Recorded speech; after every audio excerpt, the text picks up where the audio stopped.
One of the jobs I had then, I was in a call center selling the Baltimore Sun. Cold calling people. Cold calling is the best, though. Yeah. If you can cold call, you can do any other type of sales. Them people hang up on you like it's nobody's business. 90 times a day. I just kept getting rejected. And people are like, how are you so fearless? How are you so this? I was like, I've been rejected so much that like, it doesn't faze me. Because I just got told no almost 100 times every day to get 5 yeses. And that made me in the top. And some of them know it's going to be somebody cussing you out. Yeah, they'd be mad. They'd be really mad. But then when I would do the different accents, like when I called Georgia, I would act Southern. When I called New York, I would I would talk slower. When I called the South, I talk faster. When I called the North. And then I figured out that if I could get one person, like, because I was selling to small businesses. So if one cleaning company would say yes, then instead of using the list they gave me at work, I went off script and I just called every other cleaning company in that region and said, hey, Tim over at so-and-so just said yes to this. He thinks it may be a good idea for you. And then I would just close so many more deals. And that's like the Jones method of selling. We still use that today. But just doing it, it was great. It was one of my favorite jobs, too. Can I give you a special ask? Yeah. Nobody's probably asked this for. Can I hit a New York accent? When you call the people in New York, let me hear what would it sound like?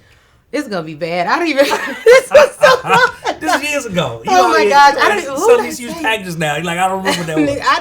I do not remember. Be like, yo, what's up? It's Ashley. They be like, what up? What up, Ash? That's how they be like. Boston, like a Boston accent. I don't know. It was wild. What up, Ash? Yeah, it was crazy.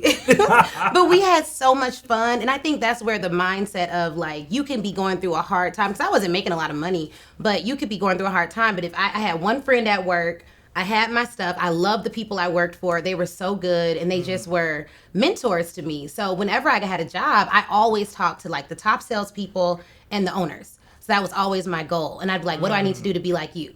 And they'd be like, well, you should do A, B, C, and D. And then I would just do that. And then I would tell them. And they just were like, hey, we'll support you through law school. They let me. I took 2 trains and a bus to get to that job, worked that job all day, took 2 trains and a bus back. And then I had to start studying for the bar or the LSAT to get into law school. And they were okay with letting me leave work an hour early. So I would start 7 a.m. to 4 p.m., then do this whole travel schedule for a couple hours, then do LSAT study at night. And they supported it and they didn't have to. So I was just grateful. And Chris and I, even like maybe 5 or 6 years ago, went to the holiday party for that company and we're just like, hey, you guys have been so influential to us. I feel like it's a lost art, letting people know in your life how much they've impacted you. That's good. So that's good. Also, what you just said that struck me, I think a lot of times nowadays, because of social media and because of Instagram in particular, right, and how we frame things and entrepreneurship is so sexy, I think we don't talk oftentimes enough about the things that you can learn working under somebody else. Oh, yeah. Or working as a part of different organizations. Because so many times, so many things about what I do, so many things about the way that I sell, right, that I didn't necessarily just learn from a mastermind or a coach or consultant, but I learned inside, like you said, like the places I worked at. Yep.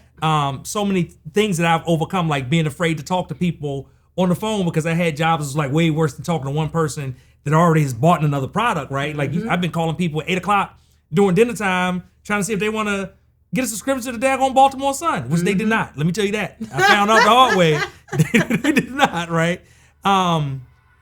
You know, when I think about leadership, so much what I learned about leadership was like from sitting in the meetings and watching C-level executives, watching our, general manager at the TV station I worked at, watching how they ran meetings. And I still see traces of that in how I run my meetings today, right? Yeah. But it's only because I had the wherewithal to sit under somebody and be patient and learn those different things that was part of my story and my journey. Thanks for listening to another episode of the Traffic Sales and Profit Show. Hey, do me a favor, if you enjoyed what you heard today, subscribe and follow us on this platform right now to make sure you do not miss a beat as we drop new episodes and additional content every single week.